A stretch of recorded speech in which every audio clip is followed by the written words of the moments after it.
Hello everyone, आपका बहुत-बहुत स्वागत है मेरे यूट्यूब चैनल पे। और सबसे पहले तो नमस्ते सबको, जो भी ये मेरे चैनल देख रहे हैं। और सबसे पहले तो एक बहुत बहुत बहुत बड़ा थैंक यू, क्योंकि इससे पहले की जो मेरी वीडियो थी उसमें मुझे बहुत अच्छे-अच्छे कमेंट्स मिल रहे हैं और रिस्पॉन्स भी मुझे बहुत अच्छा मिल रहा है। तो ये देख के मुझे बहुत ज़्यादा अच्छा लग रहा है। तो बिना किसी देर किए, जो मैंने जैसे कहा था कि मैं आज मतलब जो भी नेक्स्ट सॉरी, गला खराब चीज़ें, मतलब छोटी-छोटी चीज़ें ना इरिटेटिंग वाली बहुत होनी ज़रूरी होती है।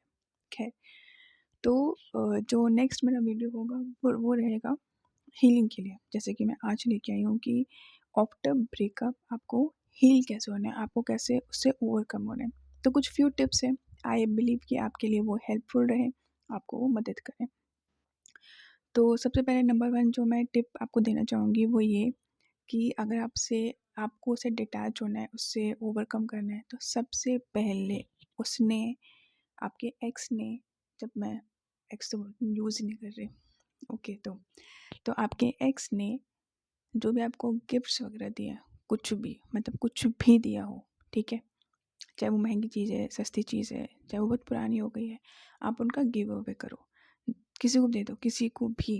आपके यहाँ पे जो कोई अगर काम करने आता है, कोई लेबर है, बच्चे हैं, बाहर आपको मिल जाएंगे। यहाँ पे आप अ, अगर कुछ कपड़े वपड़े करे हैं तो किसी एनजीओ में आप वहाँ पे आप डोनेट कर दो। मतलब आपके पास उसकी एक भी चीज़ नहीं होनी चाहिए जिस इंसान को आप ही की वैल्यू नहीं है, जस्ट फॉर्मेलिटीज़ पूरी करने के लिए, या आपको कभी डाउट ना हो तो उसने भी सामने से आपको कुछ दे दिया, तो उस चीज़ की वैल्यू नहीं है। देखो, इंसान रहेगा तो चीज़ की वैल्यू रहेगी ना।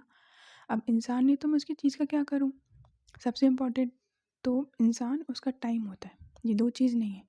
तो मटेरियलिस्टिक चीज़ों का हम क्या करेंगे, कुछ भी नहीं, वो तो हमसे बात नहीं करेंगे, जस्ट अ मेमोरी। लेकिन अगर एक इंसान आपके साथ लॉयल है, सही है, तो उससे बड़ा गिफ्ट क्या होगा। तो सबसे पहले कुछ भी हो आपके पास, कुछ भी, एक मिनट, सॉरी, तो आपके पास जो भी है आप प्लीज़ उसे गिव अवे कर दो। दिल पे पत्थर रखने की कोई ज़रूरत नहीं है, वो डिज़र्व नहीं करता या करती थी, तो आप उसे गिव अवे करो, अपने पास कुछ मत रखना। सेकंड चीज़, आपके फ़ोन में जितनी भी अभी तक की फ़ोटोग्राफ्स हैं वो आप सारे डिलीट करो उसके साथ, क्योंकि ऑब्वियस है, आप अपना फ़ोन खोलोगे, चेक करोगे, कुछ ना कुछ आपको दिखेगा, फिर आप फ्लैशबैक में चले जाओगे कि ओहो, ये तो हमारी याद आ रही है, ये तो हम वहाँ गए थे, ये तो हम तब मिले थे। तो ऑब्वियसली वो आपको हिट करता है। और जो जेन्युइन इंसान होते हैं, जिनका दिल टूटा होता है, वो कहीं ना कहीं इमोशंस, मतलब इमोशन से होते हैं जुड़े हुए, तो उन्हें वो चीज़ें और ज़्यादा हर्ट करती है। तो मैं बस ये बोलूँगी कि आप फ़ोटोग्राफ्स डिलीट करो, कोई फ़ोटो मत रखना कि नहीं ये हमारी बेस्ट पिक्चर थी। अरे बेस्ट इंसान ही नहीं था वो, जो चला गया। तो जब वही नहीं है तो उसकी बेस्ट पिक्चर रख के आप क्या करोगे। तो सेकंड चीज़ ये है कि आप उसकी दी हुई पहली टिप, जितने भी उसके गिफ्ट्स हैं, गिव अवे, जिसको भी ज़रूरतमंद है आप दे दो, ठीक है। अब जब ये आप चीज़ें करोगे ना, अंदर ही एक हीलिंग का पार्ट है। इसमें इट मीन्स कि आप डिटैचमेंट आपकी स्टार्ट हो गई है, अब आपको फ़र्क नहीं पड़ता। लेकिन जब तक करोगे नहीं, खुद से नहीं करोगे, आपको चाहे कोई 10 टिप दे दे, 100 टिप दे दे, कोई काउंसलिंग कर ले, या आप 10 हज़ारों वीडियोस देख लो, कोई फ़र्क नहीं पड़ने वाला। एक पहला स्टेप आपको अपनी साइड से लेना पड़ेगा, जो बहुत इंपॉर्टेंट है। जब तक आप वो नहीं उठाओगे तो कोई कुछ नहीं कर सकता, ठीक है। तीसरी चीज़ है हीलिंग का प्रोसेस, कि आप अपने आप को बिज़ी रखो। जितना आप अपने आप को बिज़ी रखोगे उतना ज़्यादा अच्छा रहेगा। अपने फ्रेंड्स के साथ घुलो मिलो, घूमो, जो शायद बंद हो गया होगा, जो तब तो वही वही दिखता था, दिखती थी। I am so sorry, but ये उस वक्त यही अच्छा लगता है, यही सब कुछ छाया होता है दिमाग पे, तो उसके आगे लगता है कि बस यही दुनिया है और कुछ दुनिया नहीं है। लेकिन दुनिया है, अब रियल दुनिया दुनिया स्टार्ट होगी आपकी, क्योंकि उस काल्पनिक दुनिया से तो आप बाहर आ गए, क्योंकि वो तो एक एक तरह से इल्यूजन था आपके लिए, जो उसने क्रिएट किया हुआ था, और आप उसमें फंसते चले जा रहे थे। तो अब आपको जो है अपने आप को बिज़ी रखना है, और कुछ दिनों के लिए आप कहीं घूमने चले जाओ, बाहर कहीं आप घूमने चले जाओ, जो मन कर रहा है ना वो करो, जिसमें मज़ा आ रहा है। जो आप कभी नहीं करते थे कि उसको अच्छा नहीं लगेगा, क्यों, किस लिए, क्या करें उसे अच्छा नहीं लगेगा, तो मुझे तो अच्छा लग रहा है, तो आप वो करो, वो आप घूमो फिरो। नहीं है बजट घूमने फिरने का, रिलेटिव के यहाँ चले जाओ। अगर कोई कज़न आपका बहुत अच्छा है या अच्छी है, आप उनके पास रहो उनसे आप बातचीत करो और अपने आप को हील करो। रिलेटिव भी नहीं है तो सबसे बेस्ट है कि आप अपने किसी दोस्त के पास चले जाओ 1-2 दिन के लिए। आई थिंक आजकल जो है स्टेज बहुत ज़्यादा बढ़ गए हैं, नाइट आउट और स्टेज वगैरह फ्रेंड्स के साथ बहुत लोग कॉमन हो गया है कि लोग करते हैं। तो आप अपने किसी अच्छे दोस्त के पास चले जाओ, उससे खाओ पियो, बोलो पार्टी वार्टी करेंगे रात को, अपना दुख बांटो। और अगर कुछ भी नहीं है ना, कुछ भी नहीं है कि कुछ है ही नहीं, ना रिलेटिव ना दोस्त, नहीं कहीं जा सकते, मंदिर चले जाओ। सबसे बेस्ट बता रही हूँ, मंदिर चले जाओ, पुजारी जी से बैठो, थोड़ा उनसे ज्ञान की बातें लो, क्योंकि जितनी आपको क्लैरिटी ऑफ थॉट्स होंगे ना, जितना आपका माइंड क्लियर रहेगा, उतने आप ज़्यादा हील रहोगे। क्योंकि आप बाहर से तो आप सही हो, लेकिन परेशान आप अंदर से हो, मेंटली डिप्रेस्ड हो। तो जब तक अंदर से आप सही नहीं होगे, अंदर से आप हील नहीं होगे, तब तक कोई फ़ायदा नहीं है। तो इसके लिए आपको जो फीड कराना है खुद को विद गुड थॉट्स, अच्छा एनवायरनमेंट विद गुड पीपल, तो ये आपको बहुत ज़्यादा हेल्प करेगा ओवरकम करने में। और प्लीज़ अपने आप को कभी अकेला मत करना, या ऐसा मत करना कि यार फ़ोन नहीं उठा रहे, दोस्तों से बात नहीं करे, करो यार करो, वो करोगे तभी आप इससे ओवरकम होगे। और इसके बाद जो है, जो सबसे इम्पॉर्टेंट टिप है कि हील होने का, कि जितनी भी आप घूमे फिरे हो अपने एक्स के साथ, चाहे वो कोई भी जगह है, वहाँ पे जाना मत छोड़ना। क्यों? कि हमें याद आएगी, अच्छा ये तो ये जगह है, ये तो ये रेस्टोरेंट है, ये तो ये पार्क है, या ये तो ये घूमने का स्पॉट है। जब तक आप वहाँ पे जाओगे ना, फेस नहीं करोगे, तब तक आप हील नहीं हो सकते। तो ये कभी मत करना, अच्छा वहाँ का प्लान बन गया, अच्छा वहाँ तो मैं एक्स के साथ जाता था या जाती थी, तो मुझे याद आएगी हाय मैं क्या करूँ, शादी अटेंड नहीं करनी, क्यों? क्योंकि शादी को देख के याद आएगी कि सामने भी शादी के सपने देखे थे। ऐसी किसी भी चीज़ से अगर रोकोगे, खुद ही आप अपने आप को टॉर्चर करोगे। फेस करो, एक टाइम आएगा इन सब से निकल जाओगे, लेकिन आपको फेस करना पड़ेगा। जब तक आप वो चीज़ नहीं करोगे, खुद से एक स्टेप नहीं लोगे, तो कोई आपकी कैसी भी तरह से हेल्प नहीं कर सकता। तो मैं बस ये बोलूँगी कि जितना आप अपने आप को इन्वॉल्व रखोगे इन सारी चीज़ें, एक्टिविटीज़ में, घूमो फिरो, जाओ, जहाँ जाते थे वहाँ पे भी जाओ यार, बैठो, जगह उसकी पर्सनल थोड़ा थी, पब्लिक स्पॉट है। अब ठीक है वो मेमोरीज आपको हिट करती है, लेकिन एक टाइम में जब आपको मेमोरीज हिट करेगी, लेकिन फ़र्क नहीं पड़ेगा। लेकिन उसके लिए आपको जो है छुपना नहीं है, आपको बाहर निकलना है। छुपोगे तो फिर काम ख़राब है, फिर तो आप भी परेशान रहोगे, आपको देख के आपकी फैमिली वाले परेशान रहेंगे।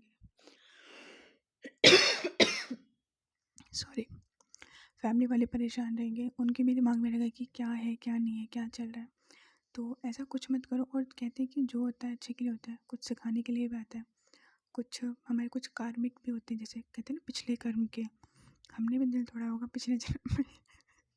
मेरा तो ऐसा मानना होता है, हमने भी उसे ऐसे ही कुछ किया होगा, तो वो बदला लेने आ रहा है, उसका बदला पूरा हो गया तो ठीक है, टाटा बाय बाय, आप जाओ। लेकिन जो भी है हमें तो पता नहीं होता, क्योंकि किसी को याद नहीं क्या हम करके आए क्या नहीं करके आए। अभी हम कितना सही कर सकते हैं अपनी साइड से, हम वो करेंगे। तो उसके लिए भी बुरा मत सोचो, प्रे करो कि जो वो जहाँ भी रहे, जिसके साथ रहे, भगवान उसे बुद्धि दे और सही रहे। क्योंकि जो इंसान ये कहते हैं ना टेढ़ा, वो टेढ़ा ही रहता है। आपके साथ अभी सही है, होता तक शादी के बाद आपका शादी टूट जाती है तो आपको और भी ज़्यादा प्रॉब्लम होती। पहले ब्रेकअप हो गया, पहले ही वो चला गया इंसान, तो ऐसे इंसान के लिए कभी मत रो, कभी कुछ मत करो जिसको आपकी वर्थ नहीं है, जिसको आपकी जो है वैल्यू नहीं है। और सबसे मोस्ट इम्पॉर्टेंट टिप जो मैं अभी आपको देना चाहूँगी, अगर वो इंसान मतलब आपका एक्स, आप तो अगर वो इंसान आपसे बोलता है कि उसे एज ए फ्रेंड रहना है आपके साथ, लड़का और लड़की, साफ मना कर देना, कोई ज़रूरत नहीं है फ्रेंडशिप रखने। बोलो मेरे अच्छे दोस्त बहुत हैं, तुम दोस्ती के भी लायक नहीं हो, और तुम्हें किसी भी तरह से मुझे अपनी लाइफ में इन्वॉल्व नहीं करना है। So please be careful. Friendship के लिए हाँ मत करना, कुछ भी इमोशनल ब्लैकमेल करे तो उसकी बातों में नहीं आना है। एक बार वो गया, टाटा बाय बाय, अब हम आपको नहीं चाहिए, नहीं सॉरी, आप हमें नहीं चाहिए, सॉरी उल्टा बोल दिया मैंने। आप हमें नहीं चाहिए, आप जा सकते हैं। तो बस यही थे मेरे कुछ टिप्स। बाकी आने वाली वीडियोस जैसे ब्रेकअप होने वाले उसके साइंस क्या होते हैं और ब्रेकअप क्यों होता है, लड़का सीरियस है लड़की सीरियस है या नहीं, इस तरह के टॉपिक पे भी आगे मैं लेके आऊँगी। और भी अच्छा कंटेंट है जो आगे आएगा, लेकिन आपका सपोर्ट, आपका प्यार मिलता रहे इसी तरीके से। और आपका अगर कोई टॉपिक है जिस पे आप चाहते हैं कि मैं अपने व्यूज़ प्रेजेंट करूँ, ये सब मेरे जनरल व्यूज़ हैं जो आपकी हेल्प भी कर सकते हैं, आपको मोटिवेट भी कर सकते हैं। किसी पर्सनली मैं किसी को कुछ नहीं बोल रही हूँ। तो बस एक छोटा सा मैं बस अपने व्यूज़ प्रेजेंट कर रही हूँ। तो आपको कैसे लगे मुझे कमेंट्स में बताना। आपका कोई टॉपिक है जिस पे मैं बोलूँ, आप चाहते हैं कि मैं मेरे क्या उस पे थॉट है, क्या थॉट प्रोसेस है, तो वो आप मुझे कमेंट सेक्शन में बता सकते हैं। तो मुझे सुनने के लिए बहुत बहुत शुक्रिया। और एट द एंड जैसे मैं एंड में कहूँगी कि आपसे रिक्वेस्ट है कि प्लीज़ अपने आसपास जितने भी एनिमल्स हैं आप उनकी हेल्प करें, मदद करें। गौ माता जो है उनकी हेल्प करें, पानी रख दें एटलीस्ट अपने घर के बाहर ना, जो कि खाना दो या ना दो, प्यास सबको लगती है, सबको लगती है। और पानी की वैल्यू तो आपको पता है, जब प्यास लगती है तो वो किसी अमृत से कम नहीं है हमारे लिए। तो अपने गेट के बाहर बाल्टी में किसी में पानी रख दो, कुछ भी कर दो। तो एक ये भी एक फीडिंग, एक बहुत तरीका अपने आप को हील करना। जब आप जितना देते हो ना, आपको भगवान उतनी भी आपको शांति ही देता है। तो अगर आपको सबसे ज़्यादा हीलिंग रहना है, आप फीडिंग स्टार्ट कर दो एनिमल्स की।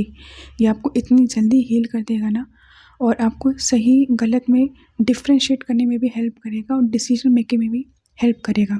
जब आप थोड़े से स्पिरिचुअल होते हो और इस तरफ जाते हो तो चेंजेस खुद ब खुद आने लगते हैं। तो इतना ज़्यादा आपको जो है वो प्रॉब्लम क्रिएट नहीं करते हैं फिर। तो इसीलिए इसी के साथ जो है मैं विदा लेती हूँ। टाटा बाय बाय। और मिलते हैं मेरे नेक्स्ट वीडियो में। फीडिंग मत भूलना और टेंशन मत लेना यार, सबका आना जाना लगा रहता है, ज़्यादा सीरियस होने की बात नहीं है। मेरे पेरेंट्स आपके और फैमिली आपके साथ है ना, वही इम्पोर्टेंट है बस। बाकी तो सब सामाजिक तत्व हैं जो आते जाते रहते हैं, वो उनके लिए तो इम्पोर्टेंट है।